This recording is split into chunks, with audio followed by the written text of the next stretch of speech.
Hi, Stephanie Mullen, back with you to show you how to use Rampant's Film Leaks X plugin for Final Cut Pro 10. In this FCPX plugin tutorial, I'm going to show you the following features found in the Film Leaks X plugin: how to add film leaks to your video footage, how to work with the film leak controls, how to change the light levels, how to change the hue, and then how to change the overall color. Now before we start, if you're not aware on how to install this plugin or any other Rampant FCPX plugin, check out the description below where you will find a link to the plugin installation tutorial. Now we already have everything installed on this, so we're just going to go ahead and get started into Final Cut. And let's start with feature number 1. How do we add the film leaks to our video footage? Well, this is really simple. Let's start by adding some footage to our timeline, just like that. And then to find your actual film leaks, they're going to be under the title tool. So we're going to click on the title tool. And you're going to be able to scroll all the way down until you see RDT Film Leaks X. That's what we're working with today. So we're going to click on that. And it's going to pull up here, and you're going to be able to see all of the film leaks that are available. There are actually 40 of them in total, so that is wonderful. Lots of choices.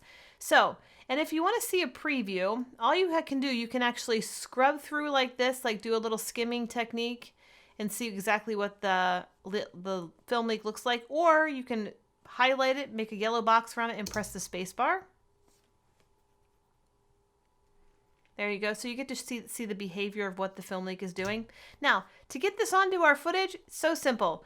We click it, we hold down, and we drag it to our timeline. So easy. And then if I roll that through, we've successfully added a film leak to our video. Now, that's feature number 1. Now, let's go ahead and get into the controls, the film leak controls of this. So first I want to do is I want to close up my title, and I'm going to come up here and click on the inspector. Now we have this, the title is the film leak selected. If you don't see anything up here and you have this selected and you see the video parameters, just click on the actual film leak right here. Now, first of all, here's all of our published parameters, and this is all we can work with. Now we're going to start with the film leak controls. This is feature number 2. And the first thing is the blend mode. You can actually change it from screen, which is set as default, to add.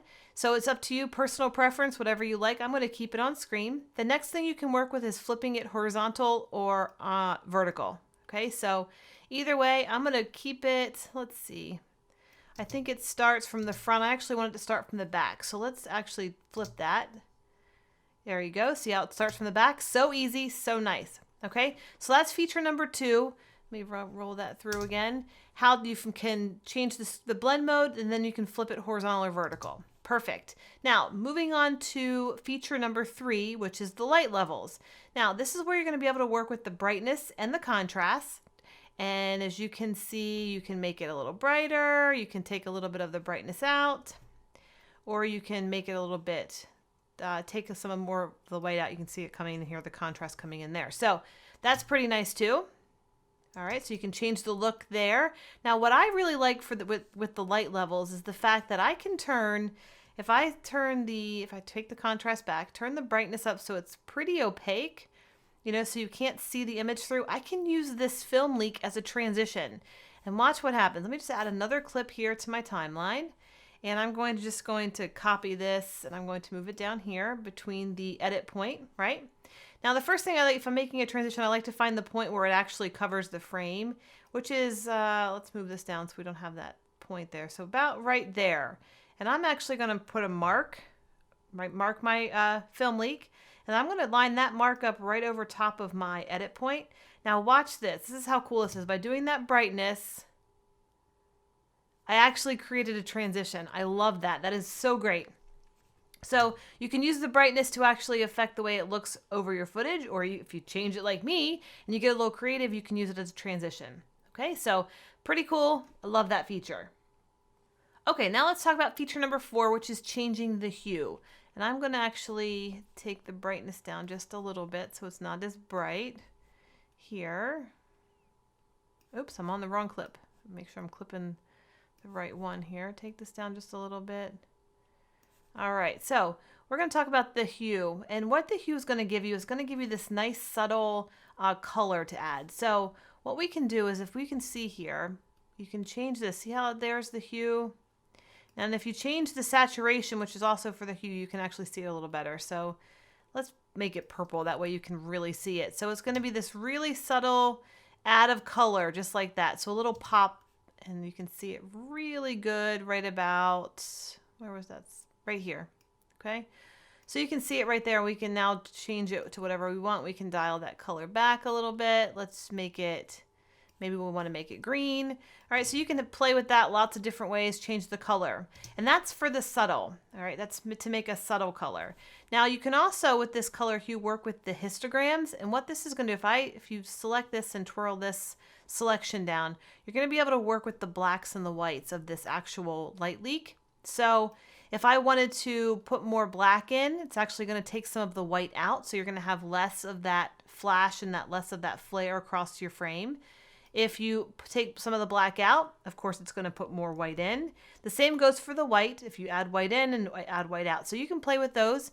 You can also go and play with the reds, greens, and the blues as well. So you can really get crazy with the color. Like you can change the whole feel and everything of your video really fast, really simple. And don't forget, if you ever want to go back to the way it was at the beginning to reset it, just click this arrow right here and it resets everything. Okay, so that's the histogram. That's all part of feature number 4, the color hue. You can work with the hue, add a nice soft color, natural color to it, and then work with the histogram as far as taking out whites, adding blacks, and then changing the reds, greens, and blue histogram. So very cool feature.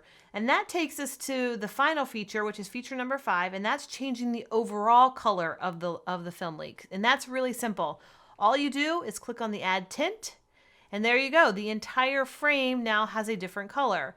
And you can change this, pull up the, I don't want to do it that way. I want to pull up the actual color box here and change it to whatever we want. So whatever you're feeling, you can change it to. Now, I want to point out here, because we're using screener add, the closer screener add's going to remove the black from the actual film leak. So if you pick a color that's darker, over here you're going to have a less intense film leak. If you pick all black, it's going to be very, very less intense. So just keep that in mind.